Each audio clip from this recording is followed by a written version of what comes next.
नमस्कार दोस्तों। क्या आप जानते हैं कि एक ग्रह ऐसा है जो देने में आए तो बहुत कुछ दे सकता है और लेने में आए तो बहुत कुछ ले सकता है। जी, यही है। आपकी कुंडली में एक ऐसा ग्रह है जो आपको बहुत ऊंचाइयों तक भी ले जा सकता है।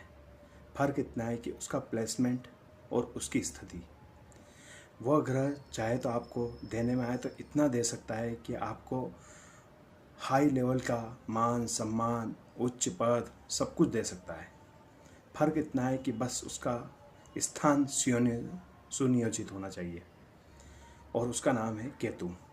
केतु को अधिकांश ग्रह डिजास्टर ग्रह भी कहते हैं और शास्त्रों में उसे रौद्र और रुद्रात्मक कहा गया है।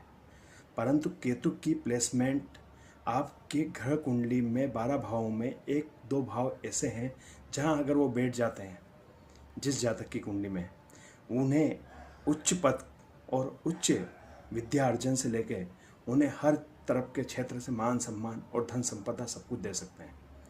हालांकि वो डिजास्टर भाव के कारक हैं, वो अलगाव भी करवाते हैं और अपना घर भी छुड़वा देते हैं कि देने में आते हैं तो जब तो बहुत देते हैं और नहीं देने में आते हैं तो जो आपके पास है वो भी छीन लेते हैं।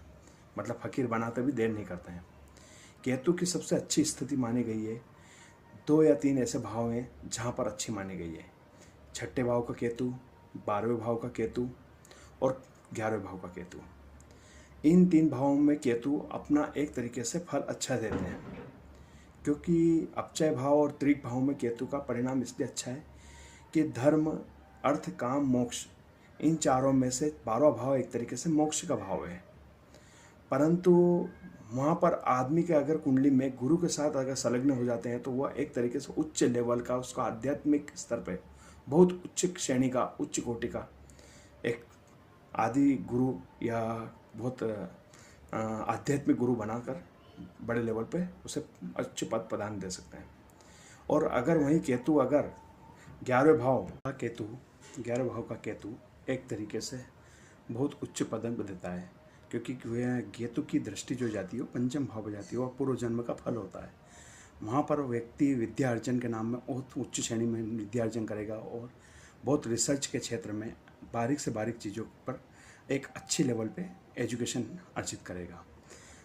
और अगर यही अष्टम भाव के बाद छठे भाव का 11वें भाव के बाद छठे भाव का होता है तो वह एक तरीके से वहाँ से आपको रोग, ऋण, शत्रु तीनों चीज़ों से बचा के ऊपर की ओर ले जाएगा, क्योंकि वो 12 भाव मोक्ष की तरफ देख रहा है।